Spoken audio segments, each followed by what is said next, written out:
మీ ఇష్టం. I have to do this. ఇటు వెళ్ళిపోమంటే ఇటు వెళ్ళిపోతాను. You have no right to arrest me. I have right to an advocate. ఎవరు చెప్పి ఇన్ రైటింగ్ ఏంటి నాకు పద్ధతి కాదు కదా. మర్యాదగా మీకు కోఆపరేట్ చేస్తుంటే మీరు ఇంతమందిని పెట్టి హడావుడి ఎందుకు చెప్పండి. Right to an advocate. ఆడ పోయినాక వాళ్ళని చెప్తాను. మీరెందుకు చెప్తుంది? AC you are not ACP. వాళ్ళు చెప్పండి నాకు. నేను వాళ్ళని అడుగుతాను కదా. వాళ్ళు చెప్పండి నాకు. లేదంటే ఇటు ఇటు వెళ్ళిపోతాను. మరి మీ ఇష్టం. It's your wish.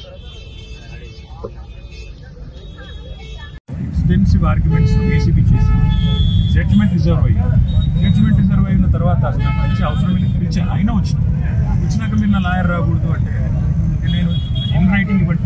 లాయర్ రాకూడదు, ఇన్ రైటింగ్ ఇవ్వండి. నేను ఉంటాను ఇక్కడ వెయిట్ చేస్తాను. రోడ్డు మీకు ఇక్కడ ఇన్ రైటింగ్ ఇవ్వమంటే లాయర్ రావడానికి వీల్లేదు. లేదంటే మీరు ఉంటే వెళ్ళిపోతాను. లేదు మీకు లెటర్ ఇచ్చి వెళ్ళిపోమంటే మీకే లెటర్ ఇచ్చి వెళ్ళిపోతాను.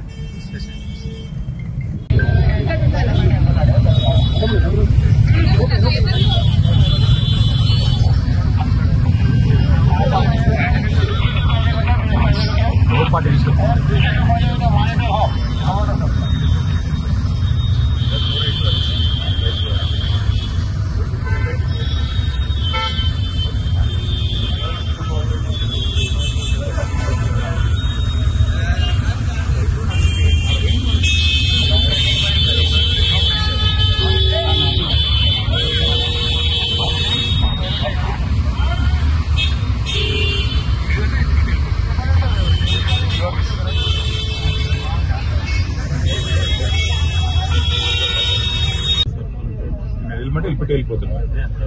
మీ ఇష్టం. I have to do this. ఇటు వెళ్ళిపోమంటే ఇటు వెళ్ళిపోతాను.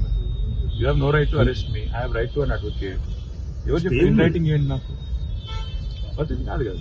మర్యాదగా మీకు కోఆపరేట్ చేస్తుంటే మీరు ఇంతమందిని పెట్టి హడావుడి ఎందుకు చెప్పండి. Right to an advocate. ఆడ పోయినాక వాళ్ళని చెప్తాను. మీరెందుకు చెప్తుంది? AC you are not ACP. వాళ్ళు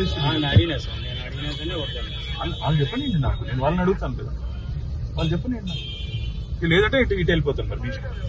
ఇట్స్ యువర్ విష్.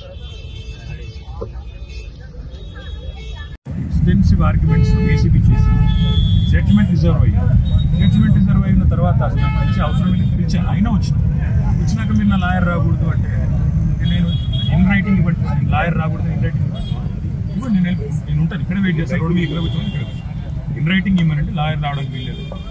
లేదంటే మీరు ఉంటే వెళ్ళిపోతాను. లేదు మీకు లెటర్ ఇచ్చి వెళ్ళిపోమంటే మీకే లెటర్ ఇచ్చి వెళ్ళిపోతాను.